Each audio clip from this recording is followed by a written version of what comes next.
paz do Senhor? Amém, queridos? Graças a Deus por mais um dia de bênção, mais um dia de vitória e mais uma vez o privilégio que temos de nos reunirmos e nos unirmos aqui nessa casa chamada Casa de Oração para apresentarmos ao Senhor o nosso culto nacional, apresentando o nosso louvor, a nossa adoração e recebendo também o ensino da sua palavra neste culto de ensino. Amém, queridos? Amém. Cabine de som, deu uma fugida aqui, acho que eu retorno. Glória a Deus, glória a Deus. Quero pedir ao pastor Tarcísio estar orando conosco pela abertura dos trabalhos nessa noite.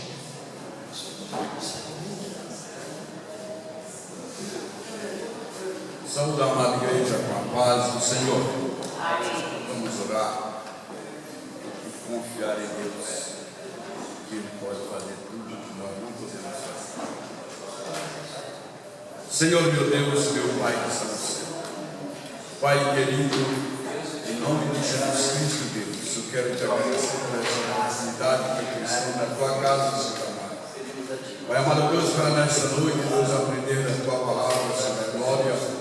E abre, Senhor amado Deus, na nossa mente, da glória, que possamos entender e compreender a tua palavra, Pai amado Deus, para que nós nunca venha pecar contra ti. Pai amado, em nome de Jesus Cristo, abençoa cada um do teu servo, que aqui estamos, Senhor da glória, e os que da frente, Pai amado, o acompanha cada terra esse local, Senhor amado, para nós juntos te glorificar e exaltar o teu santo nome, por tua também diversa, em nome de Jesus. Amém.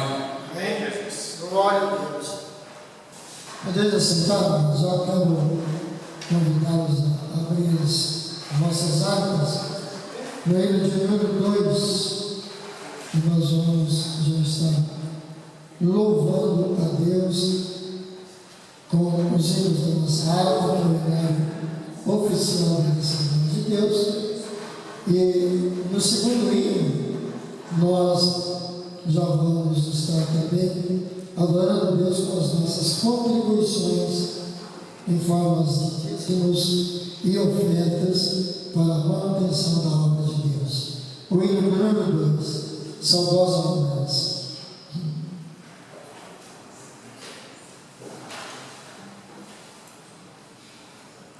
Maravilhoso é teu nome, Jesus. Aleluia. Glória. Saudosa lembrança tenho de ó Senhor, terra que eu tanto amo, pois és o meu coração. Eu para ti voarei, quando o Senhor é meu Pai, pois quem foi para o céu, Ele me mostrar. Sim, eu confiarei nessa terra também. Terminarei as muitas ondas da fé. Lá está meu Senhor, ao qual eu desejo ver. Tudo pra mim, sem ele eu não posso viver. Ela me dá esperança dos meus dias construir. Os filhos recebem força que só se encontra ali. Você procura chegar onde eu pegasse o Senhor. Livre será de pecar, desde toda a tentação. Sim, eu confiarei nessa terra também. Terminarei as muitas ondas aqui. Lá está meu bom Senhor, ao qual eu desejo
o hino de número 4. E nesse louvor, nós vamos estar também contribuindo com os nossos dízimos e ofertas para a manutenção da obra do Senhor. Deus velará por ti. Deus velará por nós. Glória a Deus.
Cumprimento a todos com a paz do Senhor, amém? Vamos orar, querido Deus, Pai que estás no céu, em nome do Teu Filho Jesus Cristo, queremos, ó Deus, agradecer a Ti, ó Pai, por estar na Tua presença, para junto louvar, exaltar e enaltecer o Teu santo nome.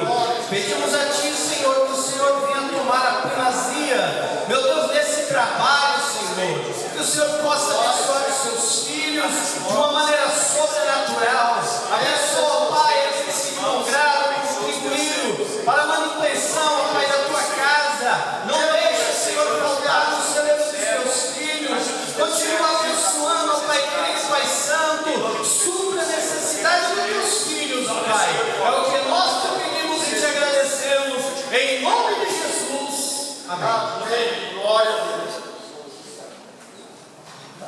Glória a Deus. As irmãs estão cantando louvor. Vamos ver aqui. A Tânia vai apresentar. Muito bem, a Tânia representa o grupo Elisão hoje. Em nome de Jesus. Glória seja dada ao nome do Senhor Jesus.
Nós já vamos receber a palavra de Deus. Nessa noite, ainda ministrado com o pastor Franciel, capítulo 2 de aos Romanos, né? Semana passada foi o versículo 1 ao 5, e hoje nós vamos estudar dos 6 ao 11, né? O pastor Eber estaria ministrando hoje, mas coincidentemente aconteceu ele autoriza ele dilatar os dois olhos. Não está bom não. Ele não está enxergando nem o relógio ali na frente. Mas tudo para a glória de Deus, né? Deus sabe de todas as coisas, né? Louvado seja o nome do Senhor. Eu quero pedir ao pastor Dionísio estar orando pelo pastor Franciel, que vai estar ministrando a palavra de Deus.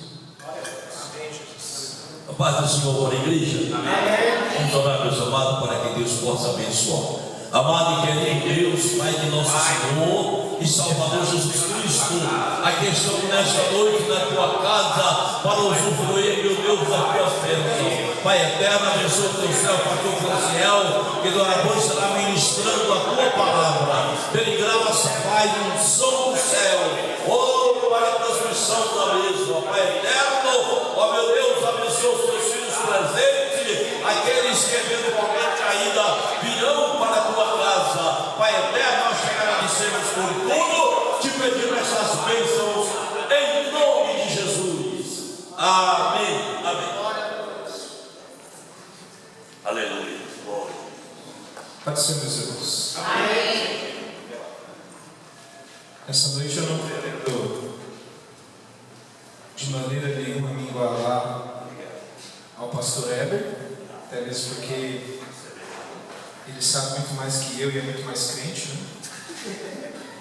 Essa não é a minha intenção essa noite, me igualar ao pastor Eber. Mas, irmãos, os irmãos saberem, nós estamos improvisando nessa noite, tá, irmãos? Eu tenho estudado todo o livro de Romanos. Eu comecei a estudar antes da gente iniciar esse estudo. Então, não que eu tenha a intenção de pregar todas as semanas, mas em qualquer imprevisto eu posso ser o step. O step geralmente não tem a mesma qualidade daquele pneu que você usa, né? O step geralmente ele está ali guardado, muitas vezes ele está murcho, né? A gente esquece às vezes até de calibrar o step, ele fica lá escondido, né? Às vezes nem tem step, né? Às vezes nem tem step. Mas nessa noite, irmãos, eu garanto para os irmãos que o que eu vou falar aqui é a palavra de Deus. Amém? Amém. Sua Bíblia está aberta comigo? Livro de Romanos, capítulo 2. Eu sei que, pelo cronograma do estudo que nós havíamos montado, a gente hoje falaria do 6 ao 11. Mas eu quero, na leitura, voltar um versículo, a partir do 5, só para a gente não perder o sentido, que eu quero que os irmãos entendam sobre o que eu estou falando, mas eu vou contextualizar os irmãos nessa noite. Nós vamos ler do versículo 5 até o versículo 11. Amém, meus irmãos? Leitura alternada como de costume. Diz assim a palavra do Senhor: mas, segundo a tua dureza e teu coração impenitente, entesouras ira para ti no dia da ira e da manifestação do juízo de Deus, o qual recompensará cada um segundo as suas obras, a saber, a vida eterna aos que com perseverança em fazer o bem procuram glória, honra e incorrupção. mas a indignação e a ira aos que são contenciosos e desobedientes à verdade e obedientes à iniquidade. Tribulação e angústia sobre toda a alma do homem que obra o mal, primeiramente do judeu e também do grego. Glória,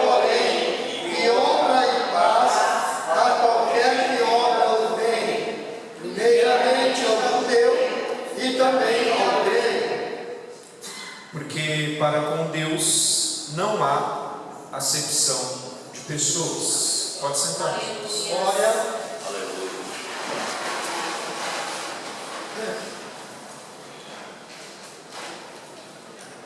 Glória a Deus. Meus irmãos, antes de iniciar a exposição desses versículos essa noite, eu gostaria de fazer uma leitura com os irmãos, que é a mesma leitura que eu fiz na Almeida Revista e Corrigida. Eu vou fazer a mesma leitura na NVI, mas aí os irmãos acompanhem aí. Eu gosto muito da NVI, irmãos, principalmente para estudar, porque ela facilita muitas vezes o nosso entendimento. Geralmente, quando a gente vai preparar um estudo, a gente compara várias versões bíblicas para que a gente tenha a ideia do que os comentaristas estão dizendo e como eles enxergam aquela palavra que a gente está estudando. Então, não é errado e muito menos pecado você comparar pontos de vistas de pessoas diferentes, tendo em vista que o único ponto de vista que vale quando você vai expor é a palavra de Deus. Então, por isso que quando a gente fala da Bíblia e quando a gente ensina a Bíblia, esse tipo de pregação obrigatoriamente tem que ser uma pregação expositiva, porque a pregação expositiva ela é a mais difícil e a menos comum no nosso meio, porque a pregação expositiva ela te obriga a falar versículo por versículo. Então ela não há precedente para mim colocar o meu ponto de vista, ou para mim falar Deus me deu algo específico que Ele deu só para mim, até mesmo porque Deus não dá para ninguém nada que não está na sua palavra, porque a sua palavra é a principal e primordial revelação para todos nós, amém? Eu quero ler aqui esses mesmos versículos que eu li na NVI. Diz assim, ó, o 5: contudo, por causa da teimosia e do seu coração obstinado, você está acumulando ira contra si mesmo para o dia da ira de Deus, quando se revelará o seu justo julgamento. 6: Deus retribuirá a cada um conforme o seu procedimento. 7: Ele dará vida eterna aos que persistirem em fazer o bem, buscam glória, honra e imortalidade. 8: Mas haverá ira e indignação para os que são egoístas, que rejeitam a verdade e seguem a injustiça. 9: Haverá tribulação e angústia para todo ser humano que pratica o mal, primeiro para o judeu, depois para o grego. 10: Mas glória, honra e paz para todo o que pratica o bem, primeiro para o judeu, depois para o grego. E 11: que esse é o tema do que eu vou falar hoje. Pois em Deus não há parcialidade. Amém, meus irmãos? Amém. Então, se nós voltarmos no que nós estamos falando desde que a gente iniciou o estudo do livro de Romanos, a gente vai ver que nos 3 primeiros capítulos do livro de Romanos, e aí eu volto um pouco no capítulo 1, Paulo ele vai dizer ali através do Espírito Santo que toda a raça humana está na mesma condição, e essa condição é uma condição de condenação. E por causa dessa condição de condenação de toda a raça humana, tendo em vista o ponto de vista de Deus, e esse ponto de vista de Deus é: não há inocente, todos estão condenados porque pecaram e destituídos foram da glória de Deus. Então esse é o ponto de vista principal que Paulo começa a enfatizar na carta aos Romanos quando ele inicia sua escrita. Mas existe um motivo para isso, e eu já havia falado com os irmãos aqui no início do capítulo 1, que existiam alguns motivos pelo qual Paulo tinha escrito essa carta para a igreja de Roma. A igreja de Roma era uma igreja muito influente na época, né? E se você pegar o livro de Romanos, você vai perceber que Paulo está falando de maneira especial para um povo especial. Essa é a maior carta que Paulo escreve, ela é mais que o triplo de todas as outras cartas. Se você for analisar a quantidade de palavras que Paulo coloca nas suas cartas, ela é bem menor do que está em Romanos. São 16 capítulos, ela é uma carta muito extensa. Muita gente adota a carta de Romanos como uma síntese de toda a Bíblia, como uma síntese do que Deus quer para o ser humano, né? E falando disso, Paulo ele começa essa carta com um objetivo, deixando claro o objetivo que ele tinha. Qual é o objetivo que ele tinha?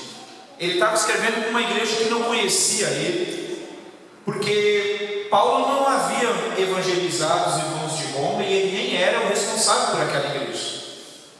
Os irmãos de Roma não conheciam Paulo, em sua grande maioria. Paulo tinha alguns conhecidos lá, mas Paulo não foi o responsável por evangelizar aqueles irmãos. Se a gente for estudar a fundo, a gente vai perceber que no dia de Pentecostes, quando aquele evento acontece, os irmãos sabem, eu não vou entrar em detalhes, mas naquele evento existiam pessoas de todas as regiões. Elas estavam ali. Por isso Deus derrama um dom sobre aquelas pessoas e as pessoas começam a falar noutras línguas ali. Porque Deus precisava se comunicar com todo mundo que estava lá, né? Então pessoas de outras nacionalidades. Imagina, pense comigo aqui, para a gente fazer uma comparação e a gente se transportar para aqueles dias. Pense que nós estamos fazendo um congresso aqui, uma festa abençoada, aqui na igreja de Cidade Cumbica. Como a gente vai ter festa agora com as irmãs, depois teremos com a mocidade.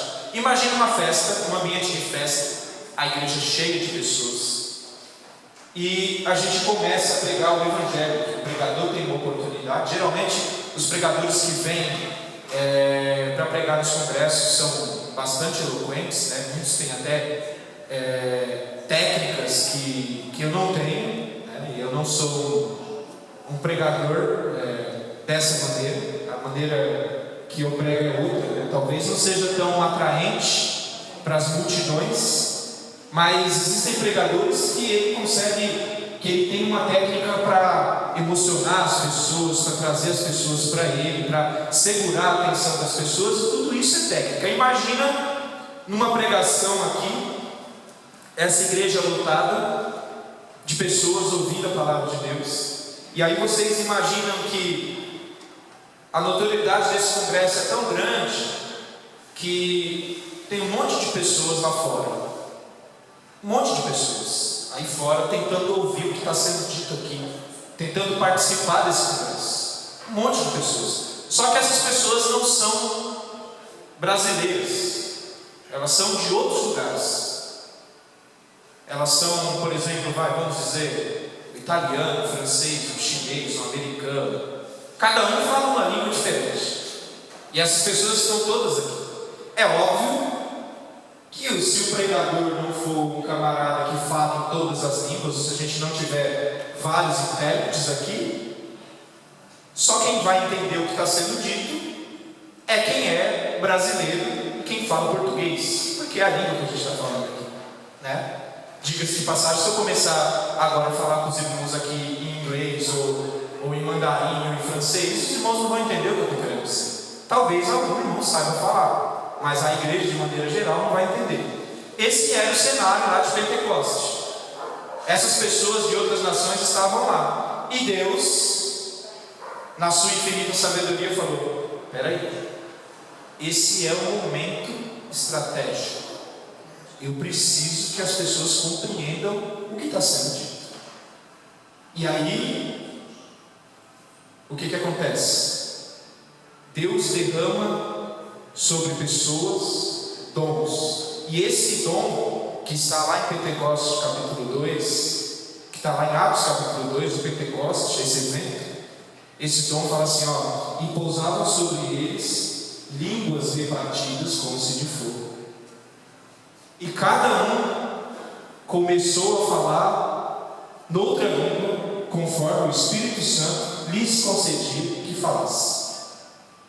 E as pessoas passaram a entender o que estava sendo pregado. E a estratégia de Deus sempre funciona, irmãos. Deus nunca erra na estratégia dele. Diga-se de passagem que na primeira pregação, 3.000 pessoas se convertem a Jesus. Irmãos, 3.000 pessoas, se a gente for colocar, para os irmãos terem uma ideia, eu posso falar que 3.000 pessoas são mais ou menos 15 igrejas dessas cheias.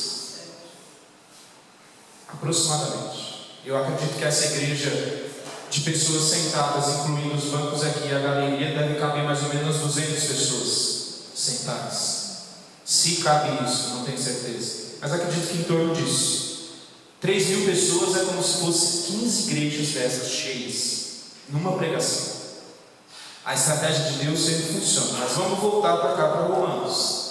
E dentro desse contexto da igreja de Romanos, daquelas pessoas que ouviram falar de Jesus ali em Pentecostes, voltaram para Roma lá e abriram uma igreja e ouviram falar de Jesus, e essa igreja crescia em Roma.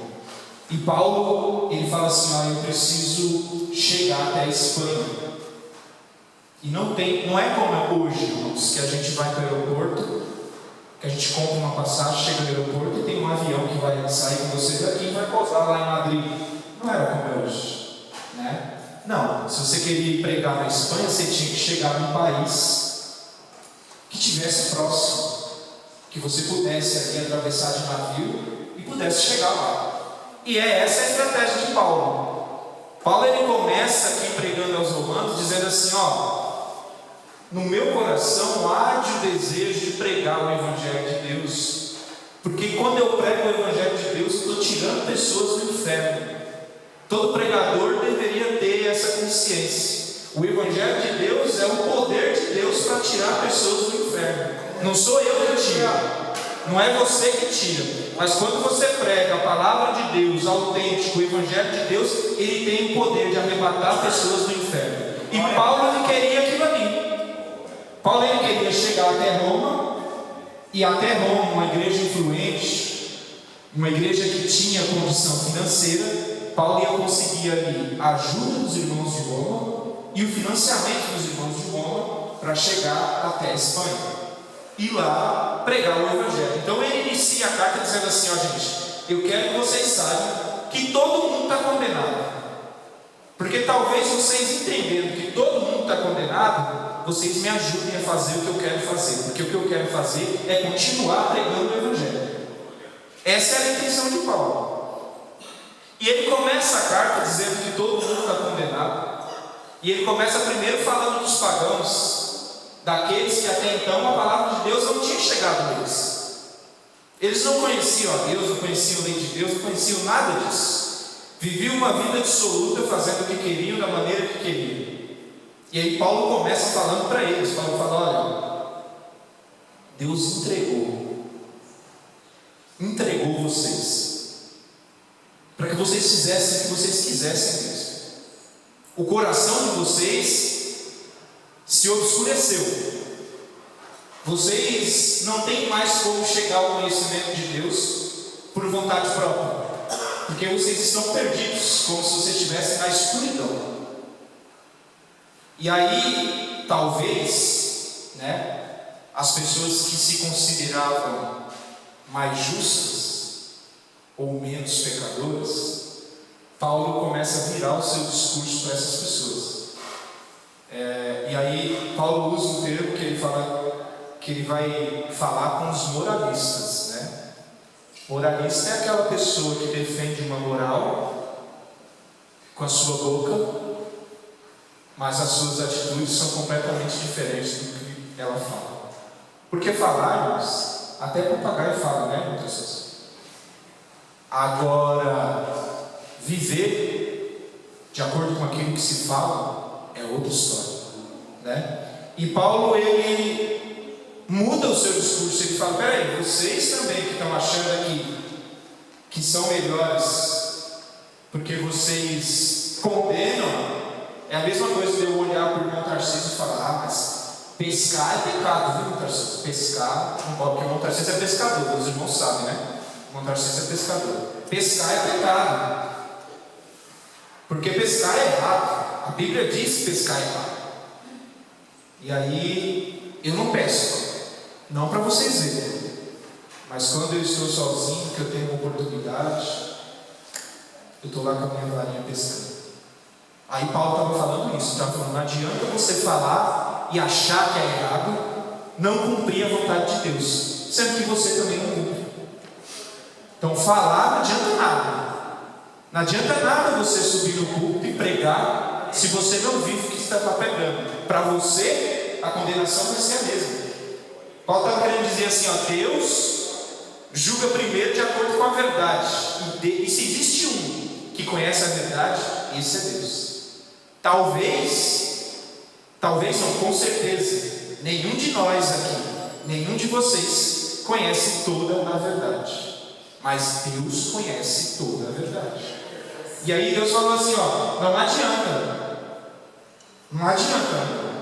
Para mim não existe faço o que eu digo, mas não faço o que eu faço. Ou você vive, ou você vive. Não existe outra maneira. E aí Paulo ele fala primeiro para os moralistas, mas aí depois ele volta o seu discurso para os judeus. Por que para os judeus? O senhor quer falar, irmão José Dias? Não, eu estou falando assim, essa referência aí era para os judeus. Sim, vou entrar neles agora. Eles se sentiam os bons, vamos dizer assim. Não podia nem encostar em ímpios. Certo. Existem alguns artigos que foram pegos naquela época, escrito pelos judeus, que eles diziam assim, que Deus ia estar na porta do céu lançando todos os pagãos no inferno, como se ele dissesse assim: só quem tem direito ao céu e a viver com Deus sou eu, porque Deus o escolheu. O povo judeu, ele se sentia assim: Deus me escolheu, Deus fez um pacto com meu pai Abraão lá atrás, então eu sou escolhido, eu tenho direito. E aí Paulo vira o discurso dele para essas pessoas. E ele fala: amigão, não é assim que a banda toca com Deus. O julgamento de Deus é imparcial.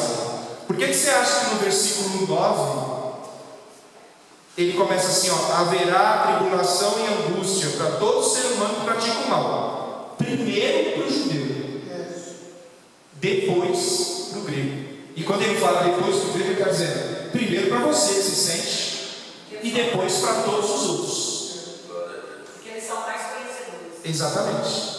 Quanto mais conhecedor, mais devedor. Então, irmãos, eu trago essa palavra para nós hoje, e eu posso dizer sem sombra de dúvida, que se você está fazendo o que é errado, se você acha que você vai ser salvo praticando todo o mal, só porque você está todo dia sentado aqui, engano seu. A justiça vem primeiro para você, depois para quem está lá fora.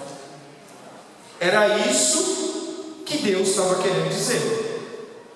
E aí, mas os judeus eles se sentiam, porque eles tinham recebido a lei, né?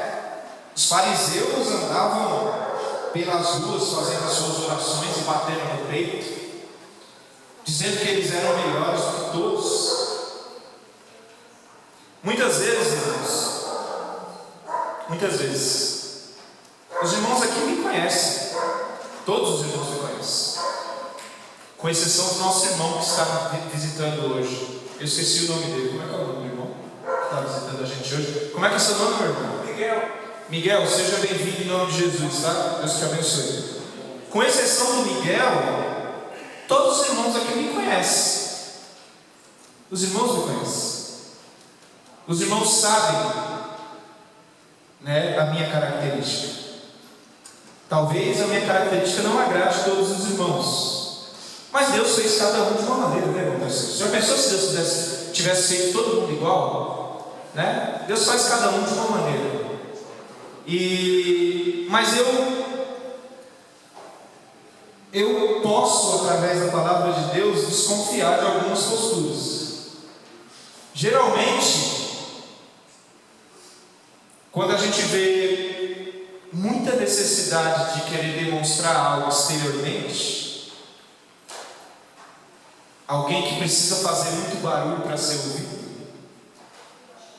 isso muitas vezes me traz desconfiança. Porque eu olho para a Bíblia e eu vejo Jesus olhando para uma classe de pessoas que gostava de mostrar o que fazia e se sentia melhor do que os outros porque fazia algo que os outros não faziam. E Jesus fala para eles assim: ó, vocês são como sepulcros caiados. É lindo se eu olhar para você de fora. Se você passar em frente àquele cemitério lá no Morumbi, você vai ver aqueles jazidos, né? Você aqui. Dá até vontade de morar lá, coisa mais linda, né? Aquele gramado verde, aquele túmulo, aquela coisa mais linda.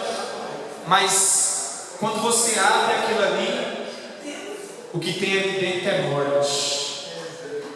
O que tem ali dentro são corpos em estado de putrefação, são ossos, são larvas.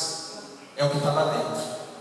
Quando Jesus olha para essa classe de pessoas, ele fala assim: vocês, realmente, olhando vocês de fora, vocês são muito bonitos, mas eu sei o que está aí dentro. Eu conheço. Talvez ninguém conheça, mas eu conheço. E aí, Paulo ele começa, no texto que a gente precisa discorrer hoje, ele começa dizendo assim: olha, todo mundo está condenado, longe de Deus. Vocês precisam de algo para que a situação de vocês mude. E ele precisa deixar claro para judeu, para quem não é judeu, que Deus é um Deus justo e imparcial. Que Deus não olha para o Franciel e fala assim: ai, como o Franciel é bonzinho, ele pode pecar porque ele se esforça tanto, tadinho, né? Ele direto está no hospital lá sofrendo, então eu vou dar para ele o direito de pecar um pouquinho. Não, Deus é justo. A palavra de Deus nivela todos nós, todos, sem exceção. E a palavra de Deus vai dizer assim: um dia todo joelho se dobrará, todo, sem exceção. E aí eu fiquei abismado com esse texto, porque se nós soubéssemos a profundidade do que está escrito aqui, essa igreja hoje estaria lotada de pessoas para ouvir o que a palavra de Deus tem para nós hoje. Porque talvez esse seja o texto, um dos textos mais importantes para quem busca servir a Deus e para quem está aguardando o retorno de Deus. Porque ele começa dizendo assim: ó, vocês, a postura de vocês, o pecado de vocês, é como se você estivesse acumulando para você ira para um dia que vai chegar. Porque o dia que está chegando é o dia que Deus vai derramar toda a sua ira. Deus não tem derramado ainda toda a sua ira. A gente olha para o mundo, a gente vê terremotos, maremotos, a gente vê tragédia como essa que está acontecendo agora, nessa guerra que existe entre a Ucrânia e a Rússia. Milhares de inocentes morrendo, mísseis caindo nas casas de pessoas que não têm nada a ver com essa briga, crianças. A gente vê todos os dias na televisão crianças sendo molestadas, mulheres sendo estupradas, mulheres sendo espancadas. É só você ligar no noticiário, você só vai ver isso. Hoje um mata o outro porque um diz que é Bolsonaro, o outro diz que é Lula, e se você é Lula e eu sou Bolsonaro, eu mato você ou você me mata. É o que a gente vê na sociedade hoje. Isso é só uma pequena amostra da ira de Deus. É uma pequena amostra. Mas vai chegar um dia, e eu não sei quando será, que Deus vai derramar toda a ira dele sobre esse povo, sobre nós.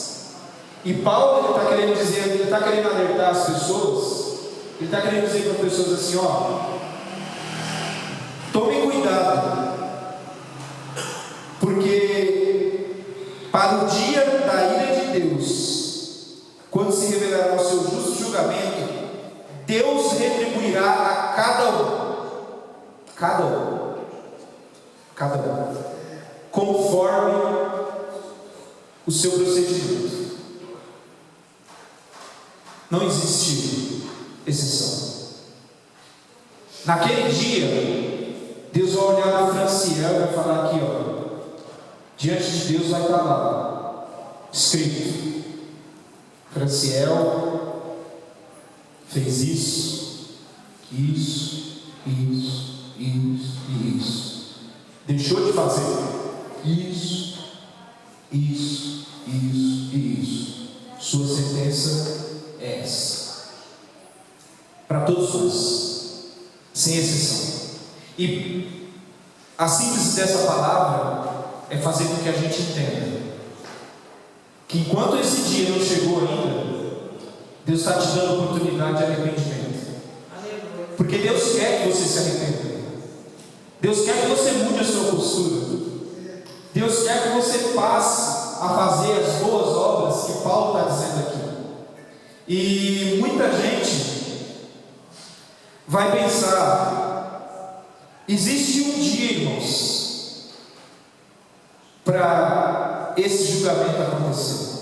E Jesus, ele fala sobre isso. Em uma das ocasiões, ele usa uma parábola. Ele fala assim, ó: se o pai de família ou se o dono da casa soubesse o dia que o ladrão vai lá, você ia deixar o ladrão te roubar? Jamais. Eu sei o dia que ele vem. Se eu sei o dia que ele vem, eu vou me preparar, porque eu sei o dia que ele vem. Mas aí Jesus está em fato, na realidade a gente não sabe quando o ladrão vai vir. E existe um motivo para que Deus não diga nem para mim nem para você, apesar que existem alguns profetas aí que dizem que Deus já revelou, né? Eu conheço alguns na história aí que dizem que Deus revelou o dia que vai voltar e só passou vergonha até hoje, né? Existem vários aí que disseram, teve gente até que se matou, que vendeu as coisas, que morreram confiando no que alguém disse. Tal dia Jesus vai voltar. Ninguém sabe o dia. E por que ninguém sabe o dia? Jesus falou. Ele falou assim: porque quando você não sabe o dia que o ladrão vai vir, todos os dias você tem que estar preparado. E essa é a intenção de Deus para nós. Ou você acha que Deus quer que você fale assim: não, tá bom, dia 31 de dezembro de 2022 Jesus vai voltar, então eu vou pecar até o dia 30. Quando for no dia 30, meia-noite, Jesus, eu me arrependo de tudo. Me arrependo dos meus erros, dos meus pecados. Irmãos, eu sou de uma família de 7 irmãos. Hoje nós somos em 6. O meu irmão mais velho, ele era bem mais novo que eu na época. E a nossa família foi uma família criada dentro da igreja, né? Meu pai, apesar de não ter uma postura muito correta, mas ele tinha uma coisa que era correta: ele levava a gente para a igreja. E a gente foi criado assim. E meu irmão, quando chegou na fase da adolescência, ele saiu da igreja, não queria saber de mais nada, se envolveu com um monte de coisa errada,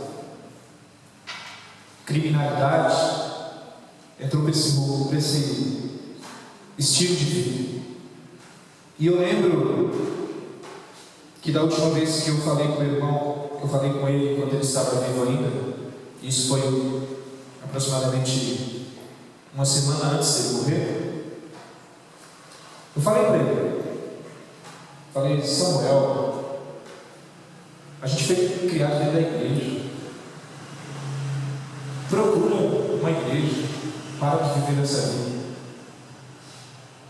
Essa vida não traz nada para ninguém. Ele falou para mim assim, ainda sou muito novo para isso. Talvez isso faça algum sentido para você, mas para mim ainda não faz. Quem sabe no futuro? Uma semana depois, ele foi assassinado com 5 tiros. Irmãos, nenhum de nós tem garantia. E sabe quando esse julgamento começa? Esse julgamento começa quando a sua vida aqui acaba. Todos os dias, crianças, adolescentes, jovens de meia idade, idosos, pessoas de todas as faixas etárias morrem todos os dias.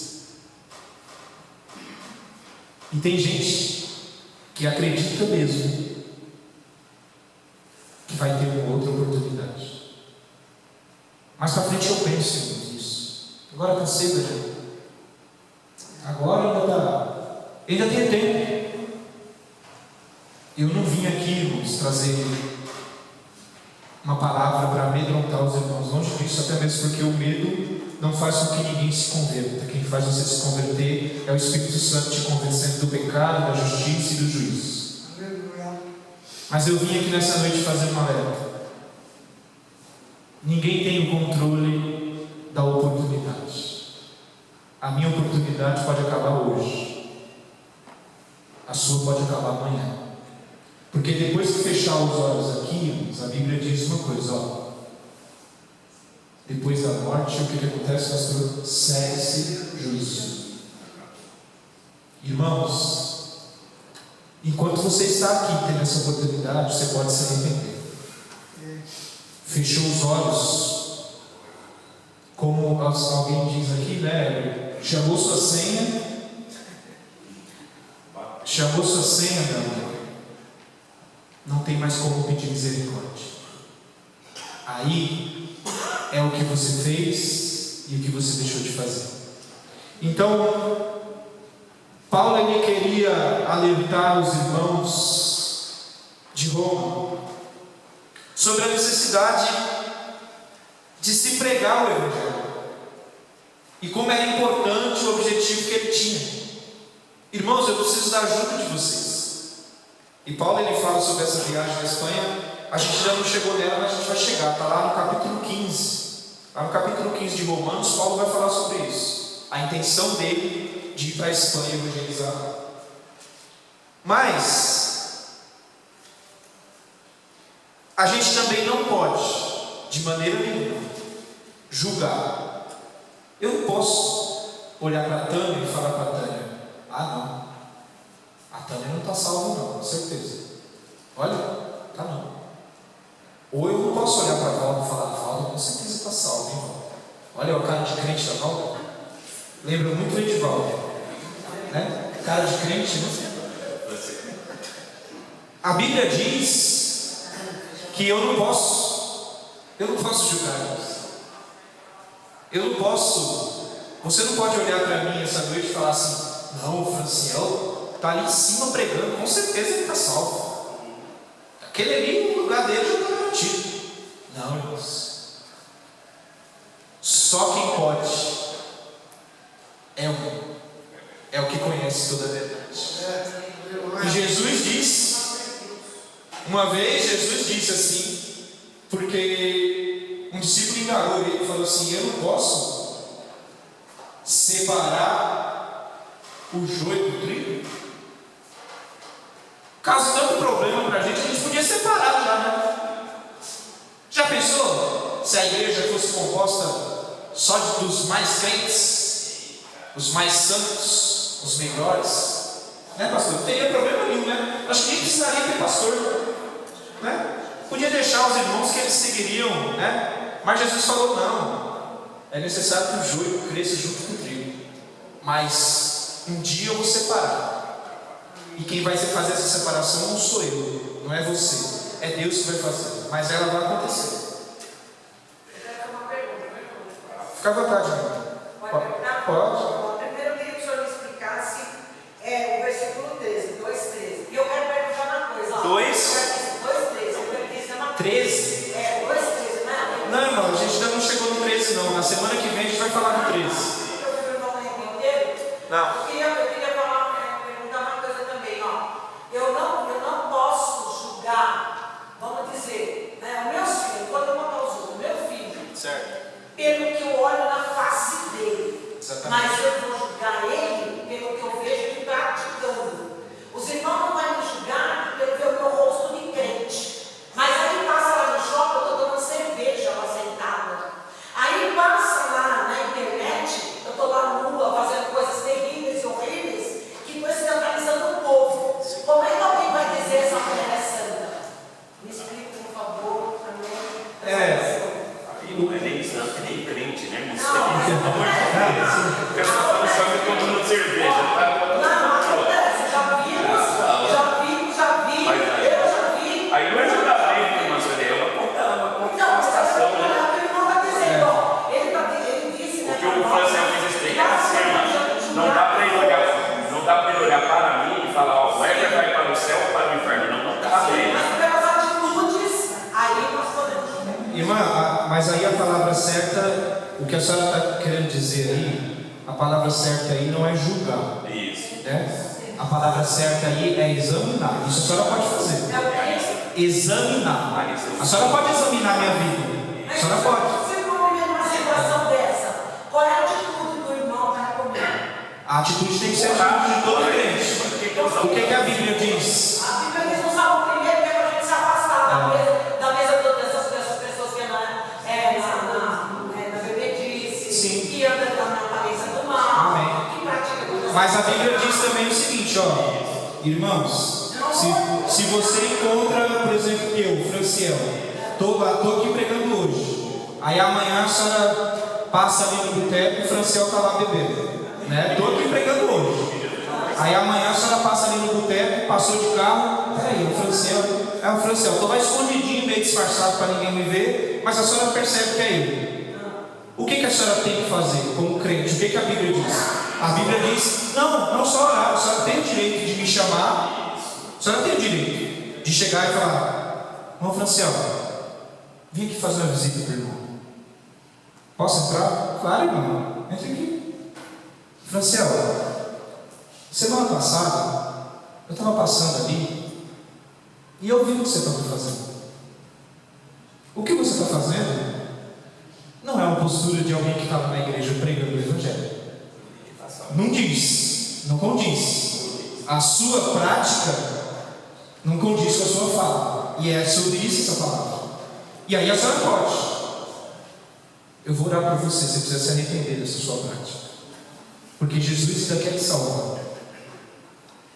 Isso, a senhora tem todo o direito de fazer, todo crente tem direito. Todo crente. O que eu não posso encontrou o Franciel lá no boteco. Aí, onde eu isso? Sabe o que aconteceu? Essa semana passada eu passei o Franciel lá no boteco, bebendo. Olha, e está aqui pregando.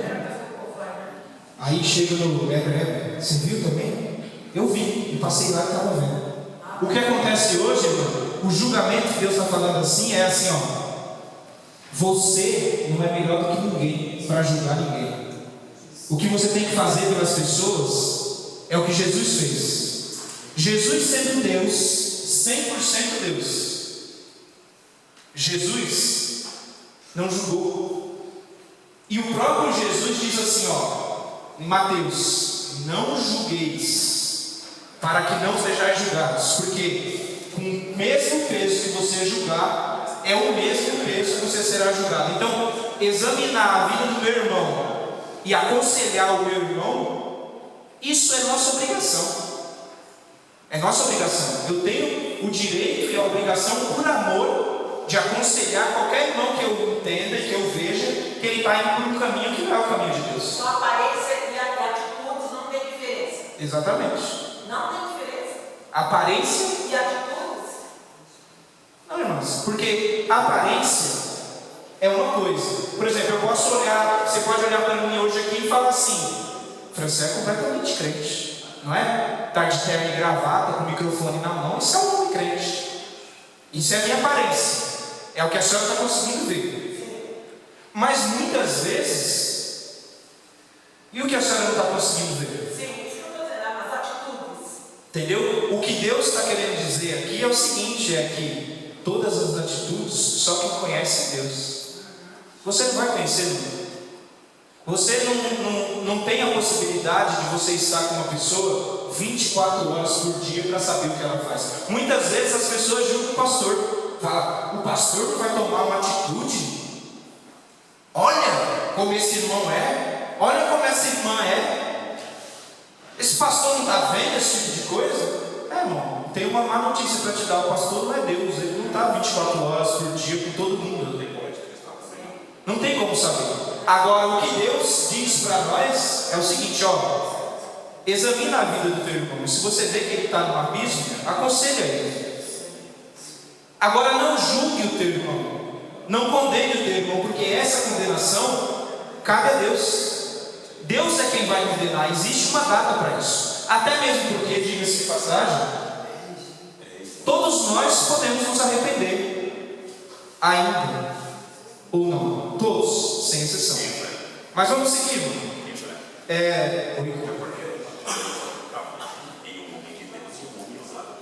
Exatamente. Deus usou a jumenta. Sim. Porque não tinha ninguém mais santo, né? Exatamente. Naquele momento não havia ninguém mais santo que a jumenta. Exatamente.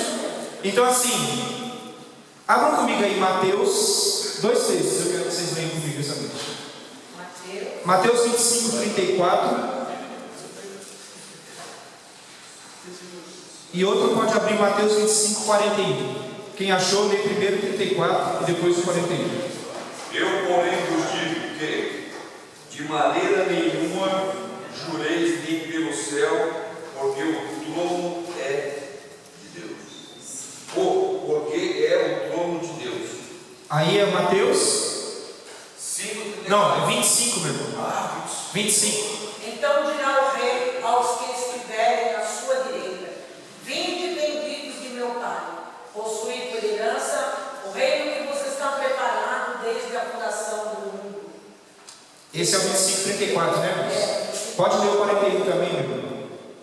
41 diz assim: então dirá também aos que estiverem à sua esquerda: apartai-vos de mim, malditos, para o fogo eterno, preparado para o diabo e seus anjos. Olha aí. Só haverá 2 sentenças. O que a irmã leu ali são palavras que Jesus vai proferir publicamente. Esse julgamento, irmãos, que eu estou me referindo aqui, é esse julgamento público aqui.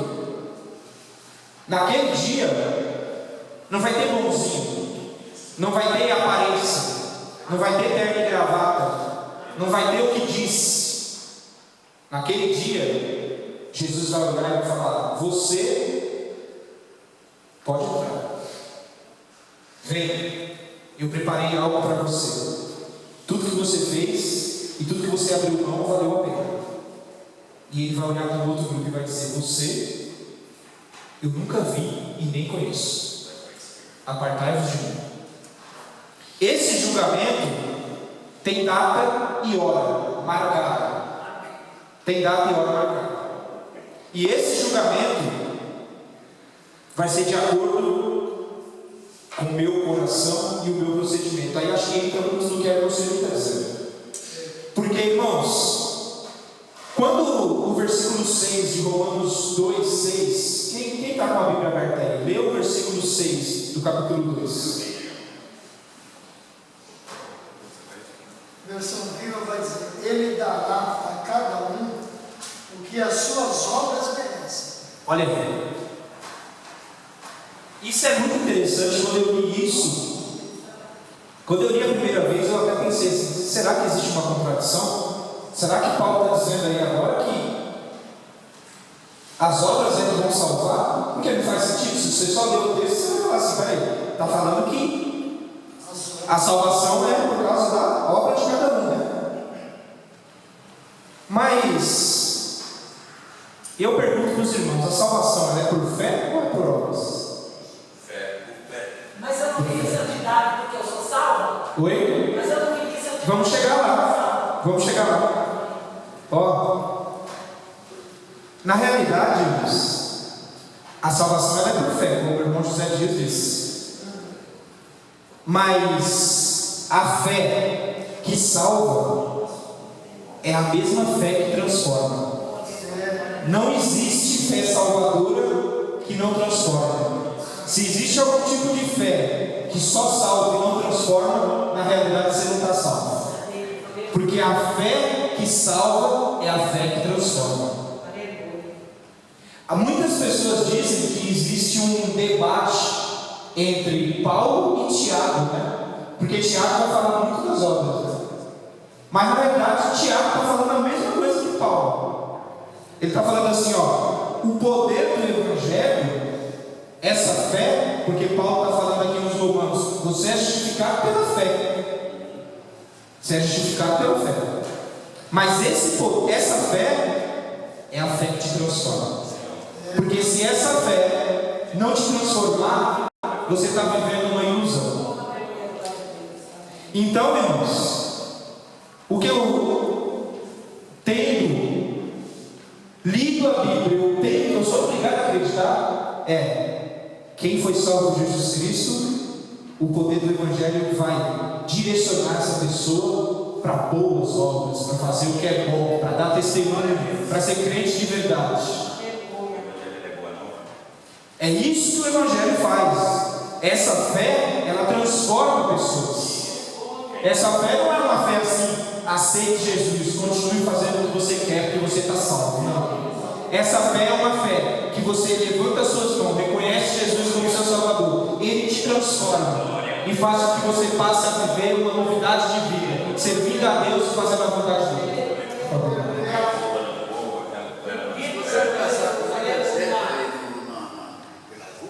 E procurar sempre ter fé em Deus, todo mundo vai dizer que tem fé em Deus, só que vive na prática do pecado. Exatamente. O poder de Jesus Cristo não alcançou essa pessoa. Não alcançou. Então, irmão, agora a gente vai fazer as pazes tanto com Paulo como com Tiago, entendendo que a fé que salva é a fé que produz boas obras. Amém, meu irmão? É isso. Aí, irmãos, continuando aqui, do versículo 7 até o 10, do capítulo 2 de Romanos, o pastor disse que eu posso ir até 10 horas. Só haverá duas sentenças. Aí tem gente, irmãos, eu estava acompanhando o noticiário. Quem acompanha o noticiário, a única coisa que fala no noticiário agora é do cortejo da Rainha Elizabeth II, do velório dela, e eu acho tudo aquilo muito bonito. Eu acho muito bonito as tradições e como eles fazem as coisas. E estudando sobre a vida daquela mulher, ela teve uma vida esplendorosa, né? Viveu 96 anos, rodeada de tudo o que o dinheiro podia comprar, né? Rodeada de todo o poder e glamour que o ser humano poderia ter. 96 anos. Com certeza fez várias obras de caridade, ajudou muita gente, não tenho dúvida disso. A história diz isso. Ajudou o próprio país dela. Era uma pessoa de bom coração. As pessoas se entristeceram com a notícia da sua morte. É óbvio. Todos nós deveríamos nos entristecer. Mas aí eu fiquei me perguntando: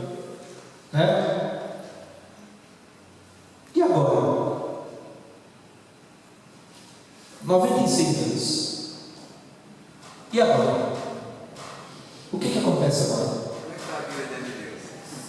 Tem alguém que 99% da sociedade, da população mundial vai dizer, com certeza agora ela está no céu com os anjos. Será, meu irmão? Volto a dizer, eu acabei de pregar aqui que não é a gente que julga. Não sou eu que julgo. Mas eu tenho que pensar. Eu sou obrigado a pensar. E a Bíblia me garante que só boas ações, só ajudar os pobres, só ser bonzinho não salva ninguém. Se você não reconhecer que Jesus morreu por você para te dar salvação, boas obras não vão te salvar. Então, eu fico pensando, se você for comparar, que a Rainha Elizabeth foi abençoada no sentido de viver bastante, né? Poucas pessoas chegam a 96 anos, né? A maior parte de nós, principalmente os homens, vai morrer ali em torno dos 70, alguns ainda vão viver um pouco mais, mas também enfado, cansaço, né? Porque, pense, você viver com uns 75, o senhor tem? 78. Viver com 78 anos como irmão Dionísio é bom, porque ele é uma pessoa saudável, né? Eu vejo ele caminhando por aí, todo dia na feira, compra um peixe, vai lá e volta, tem a liberdade dele. É bom. Você chegar com 78 anos assim, eu quero. Se Jesus não voltar, eu quero. Ou como pastor, 73. Tem a sua liberdade, vai para onde quer, não depende de ninguém. Enquanto a gente tem saúde, a nossa vida é uma dádiva, amém, irmãos? É uma dádiva. Mas são poucos que têm o privilégio de chegar a uma idade mais avançada e ainda ter saúde. Geralmente o que a gente vê, depois dos 70, 75 anos, a saúde começa a decair. Você começa a ficar dependendo de um e de outro. Muitas vezes vai parar no asilo. Pode falar. O Billy Graham faltou meses para 100 anos. Então, é bênção você viver bastante se você está vivendo com saúde. Mas a maior parte de nós, depois dos 70, a saúde vai decair. Poucos são igual ao irmão José Dias, que tem 60 e tantos e parece que tem 30. Está mais novo que eu, né? Está mais conservado que eu. Irmão José Dias, né? Então assim, é bom você viver com saúde. Mas, se você for comparar a nossa vida terrena aqui com o que Deus tem prometido para nós, a nossa vida não é nada, irmãos. O que são 70, 80, 90 anos comparado com a eternidade? E muitas vezes a gente valoriza só o aqui e só o agora.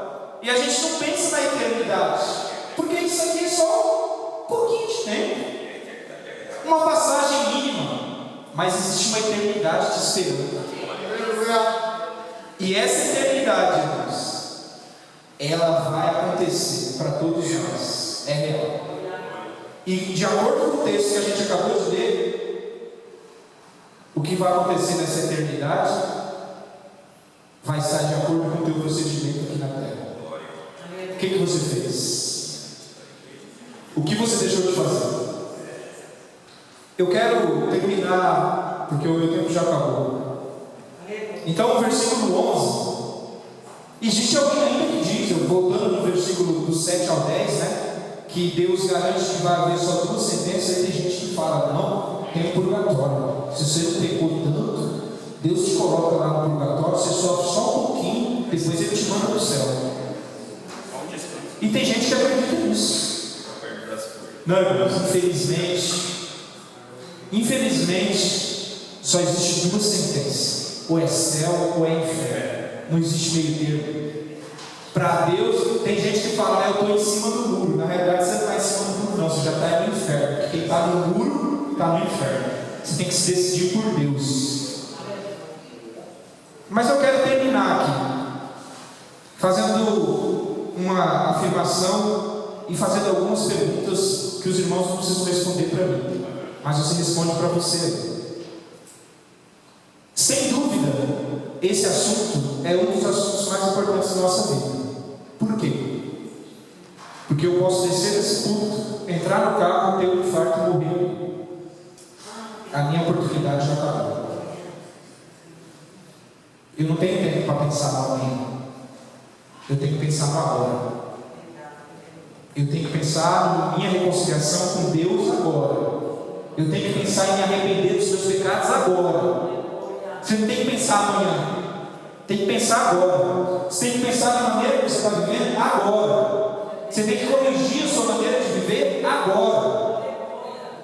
Tudo isso é para agora. Não é para amanhã. É agora. O seu destino na eternidade, e aqui eu estou falando de eternidade, vai depender do seu procedimento e do seu coração hoje. Porque Deus é o Deus que sonda os corações. É Ele, não sou eu. Ele sonda o meu coração e o teu coração nessa noite. Ele sonda. Então eu peço para você, humildemente, e o mesmo que eu peço para você, esse pedido também é para mim, porque essa palavra primeiro ela atinge a mim. Examine a sua fé. Isso você tem obrigação de fazer. Examine a sua fé. Você realmente crê em Deus de todo o seu coração? Não me responda. Responda para você. Você realmente crê que Cristo foi enviado para o mundo como Salvador e o único Salvador desse mundo? Você crê nisso de todo o seu coração? Você reconhece que você é um pecador e que se Jesus te mandasse agora para o inferno, Ele estava sendo justo porque é isso que você merece? Você reconhece isso? Você reconhece que você não merece nada de Deus? Porque tem gente achando que merece. Eu não mereço nada de Deus, irmão. Você também não merece. Você precisa reconhecer Ele, se ajoelhar diante dele e falar assim: Deus, se o Senhor me mandasse para o inferno hoje, o Senhor estaria sendo justo, porque eu não mereço nada, mas a tua misericórdia me alcançou, através do sangue de Jesus do Calvário.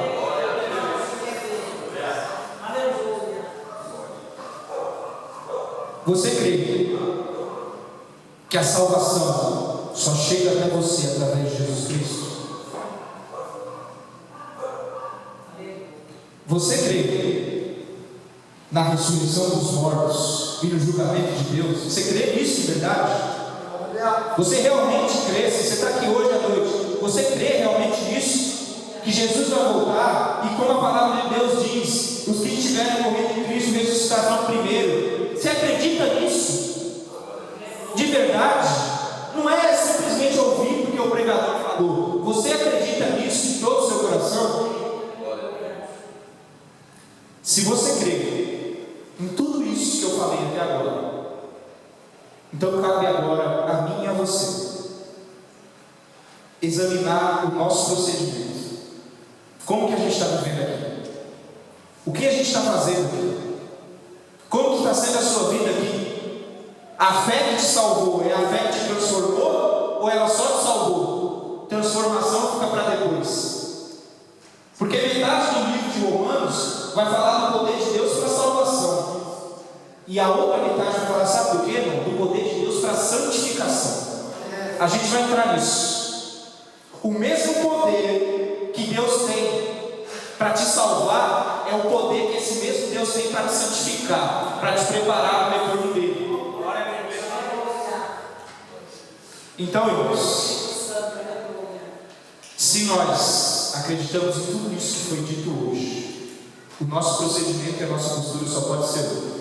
Nós devemos persistir, insistir e continuar fazendo o bem, porque isso é postura de quem foi alcançado por essa fé salvadora e transformadora. Deus tem em primeiro lugar na sua vida, irmãos? Olhe para você mesmo e responda isso. Deus realmente tem o primeiro lugar na sua vida? Porque eu vejo muitos irmãos falando de trabalhar, de serem promovidos, de fazer aquela faculdade, de fazer até aquele curso de teologia, né? De subir no ministério, de ser reconhecido, de pregar para multidões. Tem muita gente que quer ir para Paris, outros querem conhecer a Disney. Nada disso é pecado, nada disso é errado. Mas o que tem sido prioridade na sua vida? Será que você está enquadrado quando Jesus diz: olha, buscai primeiro o reino de Deus e a sua justiça? As demais, é como se Jesus estivesse querendo dizer assim: ó, as outras coisas não importam. Todo o resto eu te acrescento, mas eu tenho que ser prioridade na sua vida. Eu já falei aqui, irmãos, que Deus não aceita e nem nunca vai ser segundo lugar na vida de ninguém. Deus nunca foi o plano B. Ou Ele é o primeiro na sua vida, ou Ele não está na tua vida. Você pode escolher nessa noite.